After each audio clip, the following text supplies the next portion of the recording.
there was a rich merchant who had 4 wives. He loved the 4th wife the most, and adorned her with rich robes and treated her to delicacies. He took great care of her and gave her nothing but the best.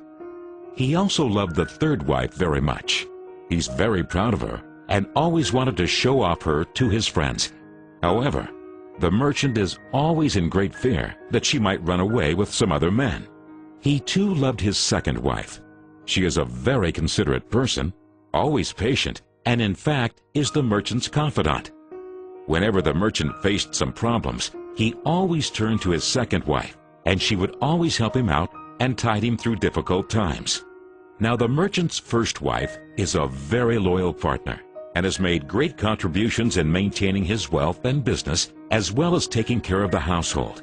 However, the merchant did not love the 1st wife, and although she loved him deeply, he hardly took notice of her. One day, the merchant fell ill. Before long, he knew that he was going to die soon. He thought of his luxurious life and told himself, "Now I have 4 wives with me, but when I die, I'll be alone. How lonely I'll be." Thus, he asked the 4th wife, "I love you most, endowed you with the finest clothing and showered great care over you. Now that I'm dying, will you follow me and keep me company?" "No way," replied the 4th wife, and she walked away without another word. The answer cut like a sharp knife right into the merchant's heart. The sad merchant then asked the 3rd wife, "I have loved you so much for all of my life. Now that I'm dying, will you follow me and keep me company?" "No," replied the 3rd wife.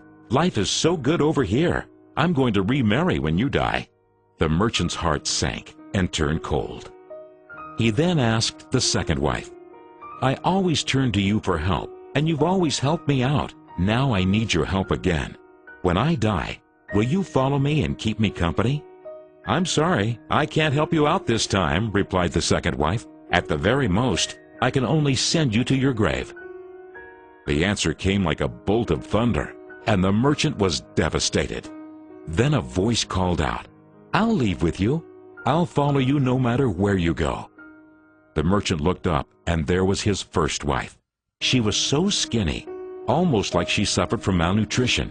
Greatly grieved, the merchant said, "I should have taken much better care of you while I could have." Actually, we all have 4 wives in our lives. The 4th wife is our body. No matter how much time and effort we lavish in making it look good, it'll leave us when we die. Our 3rd wife? Our possessions, status, and wealth. When we die, they all go to others. The 2nd wife is our family and friends. No matter how close they had been there for us when we're alive, the furthest they can stay by us is up to the grave. The 1st wife is in fact our soul, often neglected in our pursuit of material, wealth, and sensual pleasure. Guess what? It is actually the only thing that follows us wherever we go.